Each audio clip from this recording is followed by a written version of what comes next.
اللہ تعالیٰ سورۃ القصص آیت 4 میں فرماتے ہیں، یقیناً فرعون نے زمین میں سرکشی کر رکھی تھی اور وہاں کے لوگوں کو گروہ گروہ بنا رکھا تھا اور ان کے ایک فرقے کو کمزور کر رکھا تھا اور ان کے لڑکوں کو تو ذبح کر ڈالتا تھا اور ان کی لڑکیوں کو زندہ چھوڑ دیتا تھا۔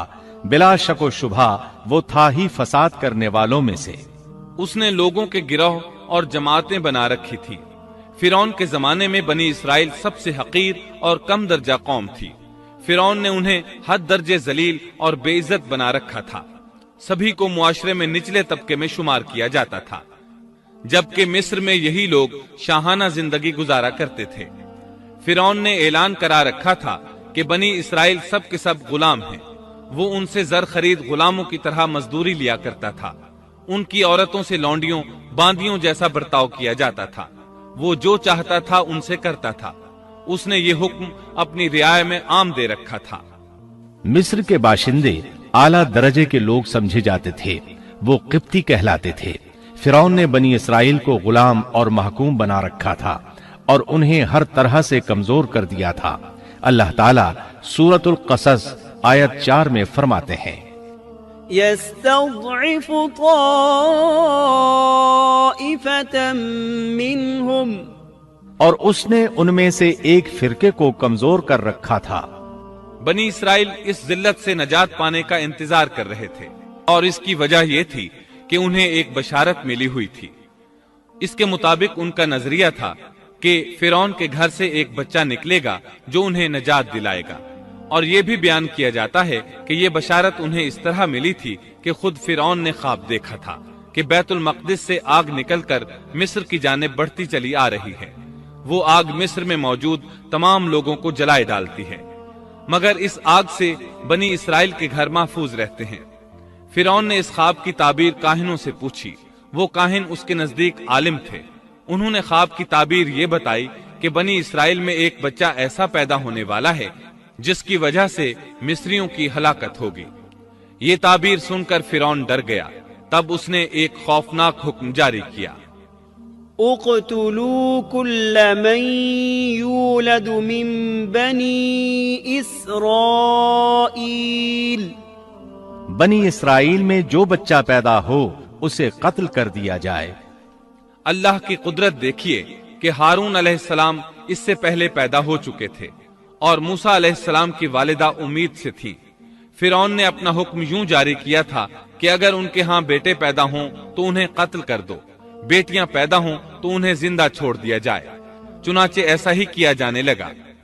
ہر نومولود بچے کو قتل کیا جانے لگا، بچیوں کو چھوڑ دیا جاتا۔ یہ تھا بچوں کو ذبح کرنے کا حکم جو بنی اسرائیل میں شروع ہوا۔ اس کا طریقہ انہوں نے یہ اختیار کیا کہ ہر حاملہ خاتون کی نگرانی شروع کر دی۔ دایا عورتوں کے ذمے یہ ڈیوٹی لگائی کہ حاملہ مستورات کی اطلاع دیں گی، اور جو دایا اطلاع نہ دیتی اسے بھی قتل کر دیا جاتا۔ اس طرح فرعون اور اس کے وزیروں کو ہر نومولود سے باخبر رکھا جاتا تھا۔ ان دنوں سیدنا موسیٰ علیہ السلام کی والدہ اپنے حمل کے ابتدائی دنوں میں تھی۔ انہوں نے اس بات کو چھپائے رکھا اور دایا کا کام کرنے والی عورتوں سے بھی خود کو چھپائے رکھا، یہاں تک کہ درد ذہ کا وقت آ پہنچا اور انہوں نے بچے کو جنم دیا۔ اس بارے میں سوائے قریبی لوگوں کے کوئی نہیں جانتا تھا۔ بچے کی پیدائش کے بعد وہ فکر مند رہنے لگی۔ حمل کے دنوں میں تو انہوں نے خود کو چھپا لیا تھا، اب بچے کو کیسے چھپائیں؟ پھر بھی اپنی پوری کوشش کرتی رہیں، یہاں تک کہ ان کے پاس اللہ کا حکم آ گیا۔ یہ حکم اللہ نے ان کے دل میں ڈالا تھا، یعنی القاء کیا گیا تھا۔ یہ وہ وحی نہیں تھی جو پیغمبروں پر آتی ہے۔ سورۃ القصص آیت 7 میں ہے، وَأَوْحَيْنَا إِلَىٰ أُمِّ مُوسَىٰ أَنْ أَرْضِعِيهِ فَإِذَا خِفْتِ عَلَيْهِ فَأَلْقِيهِ فِي الْيَمِّ وَلَا تَخَافِي وَلَا تَحْزَنِي إِنَّا رَادُّوهُ إِلَيْكِ وَجَاعِلُوهُ مِنَ الْمُرْسَلِينَ۔ اور ہم نے موسیٰ کی ماں کو وحی کی کہ اسے دودھ پلاتی رہ، اور جب تجھے اس کی نسبت کوئی خوف معلوم ہو تو اسے دریا میں بہا دینا اور کوئی ڈر خوف یا رنج غم نہ کرنا، ہم یقیناً اسے تیری طرف لوٹانے والے ہیں اور اسے اپنے پیغمبروں میں بنانے والے ہیں۔ مطلب یہ تھا کہ جب تفتیش اور تحقیق شروع ہو یا خطرات بڑھ جائیں تو اسے دریا میں ڈال دیں۔ امام اسمعی رحمت اللہ علیہ نے ایک بچی کو چند اشعار گنگناتے سنا تو کہنے لگے ان اشعار میں کتنی فصاحت ہے۔ اس بچی نے ان کی بات سن کر کہا اللہ تعالیٰ کے اس فرمان کے بعد کوئی فصاحت باقی نہیں رہ گئی۔ وَأَوْحَيْنَا إِلَىٰ أُمِّ مُوسَىٰ أَنْ أَرْضِعِيهِ فَإِذَا خِفْتِ عَلَيْهِ فَأَلْقِيهِ فِي الْيَمِّ وَلَا تَخَافِي وَلَا تَحْزَنِي إِنَّا رَادُّوهُ إِلَيْكِ وَجَاعِلُوهُ مِنَ الْمُرْسَلِينَ۔ اس آیت مبارکہ میں بیک وقت دو خبریں، دو احکام، دو حکم امتناعی اور دو بشارتیں ہیں، یعنی ہم نے موسیٰ کی ماں کو وحی کی کہ اسے دودھ پلاتی رہے، یہ دو خبریں ہیں، اور جب تجھے خوف محسوس ہو تو اسے دریا میں بہا دے، یہ دو حکم ہیں۔ کوئی خوف نہ کھا اور کوئی غم نہ کر، یہ دو امتناعی حکم ہیں۔ ہم یقیناً اسے تیری طرف لوٹانے والے ہیں اور اسے اپنے پیغمبروں میں سے ایک پیغمبر بنانے والے ہیں، یہ دو بشارتیں ہیں۔ اور پھر واقعی تلاش شروع ہو گئی، بنی اسرائیل پر سختی کی گئی۔ موسیٰ علیہ السلام کی ماں نے اللہ کے حکم کے مطابق بچے کو صندوق میں رکھا اور دریا میں چھوڑ دیا۔ ساتھ ہی موسیٰ علیہ السلام کی بہن سے کہا تو بھی اس کے پیچھے پیچھے چلتی جا۔ چنانچہ وہ دریائے نیل کی موجوں میں چلے اور ان کی بہن کنارے کنارے چلی، اپنے بھائی کی نگرانی کرتی جا رہی ہے کہ دریا میں ڈالنے کے بعد کیا بنتا ہے۔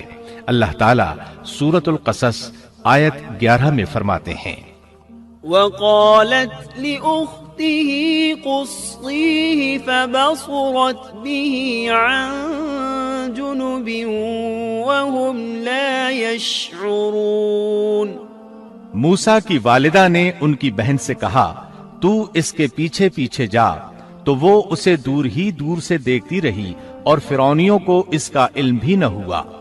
صندوق بہتا ہوا فرعون کے محلات کے قریب آن ٹھہرا۔ محلات دریائے نیل کے کنارے تھے۔ اللہ تعالیٰ سورۃ القصص میں فرماتے ہیں آخر فرعون کے آدمیوں نے صندوق اٹھا لیا، آخرکار یہی بچہ ان کا دشمن ہوا اور ان کے رنج کا باعث بنا۔ اب وہ اس کی بھلائی چاہ رہے ہیں لیکن وہی فرعونیوں کے لیے وبال جان بننے والا تھا۔ اللہ سورۃ القصص آیت 8 میں فرماتے ہیں إن فرعون وهامان وجنودهما كانوا خاطئين۔ کچھ شک نہیں کہ فرعون اور حامان اور ان کے لشکر تھے ہی خطا کار۔ فرعون کی بیوی نے فوراً پہچان لیا کہ یہ بچہ بنی اسرائیل میں سے ہے، چنانچہ اس نے کہا وقالت امرأة فرعون قرة عين لي ولك لا تقتلوه عسى أن ينفعنا أو نتخذه ولدا وهم لا يشعرون۔ اور فرعون کی بیوی نے کہا یہ تو میری اور تیری آنکھوں کی ٹھنڈک ہے، اسے قتل نہ کرو، بہت ممکن ہے یہ ہمیں کوئی فائدہ پہنچائے یا ہم اسے اپنا بیٹا ہی بنا لیں، اور یہ لوگ شعور ہی نہیں رکھتے تھے۔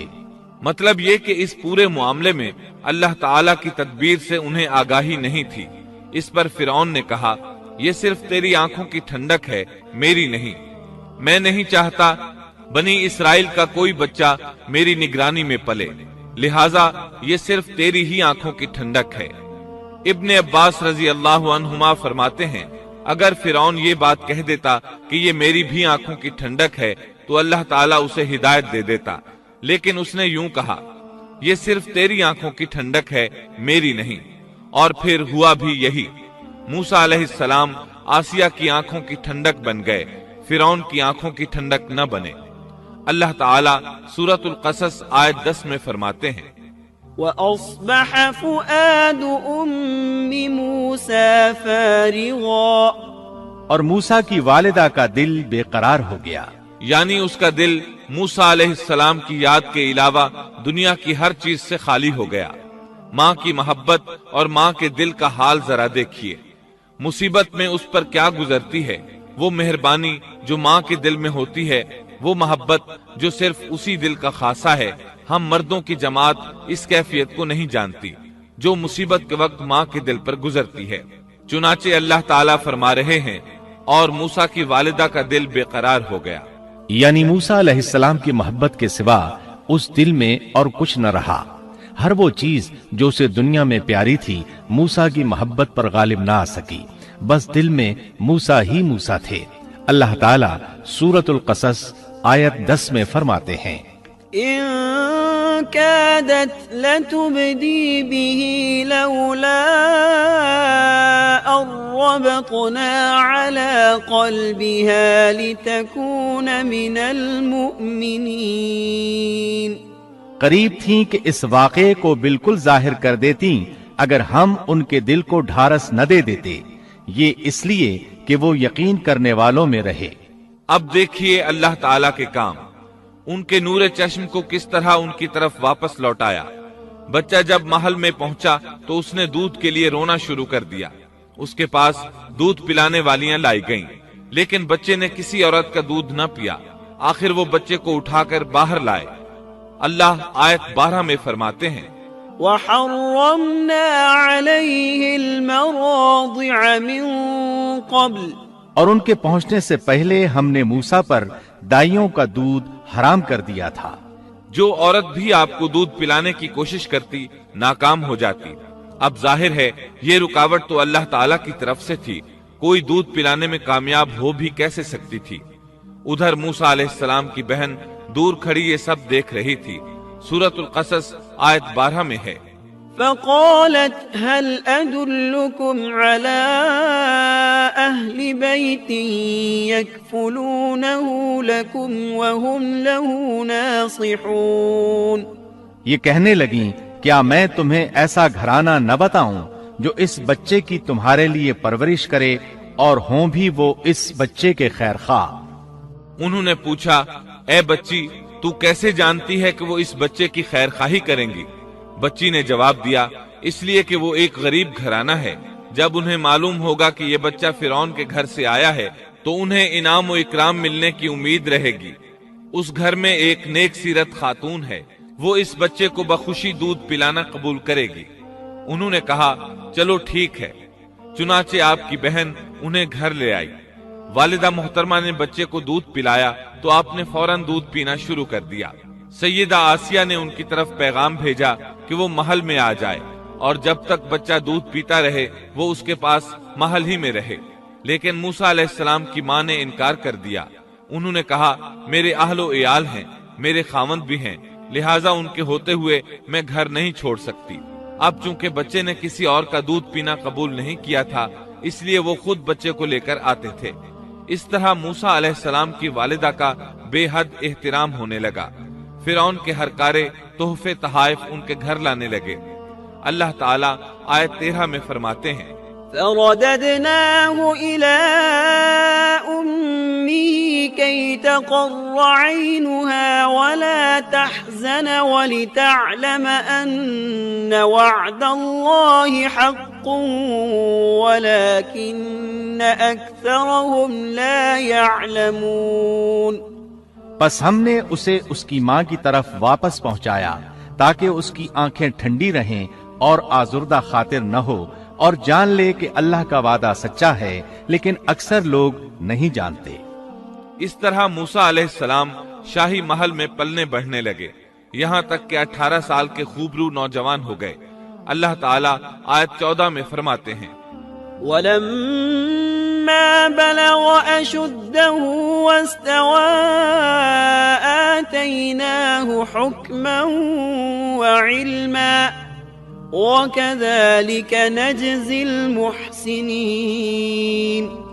اور جب موسیٰ اپنی جوانی کو پہنچ گئے اور پورے توانا ہو گئے تو ہم نے انہیں علم و حکمت عطا فرمایا، نیکی کرنے والوں کو ہم اسی طرح بدلہ دیا کرتے ہیں۔ اس ویڈیو کو شیئر ضرور کریں، ہو سکتا ہے آپ کے ایک شیئر سے یہ بات کسی کے دل میں اتر جائے۔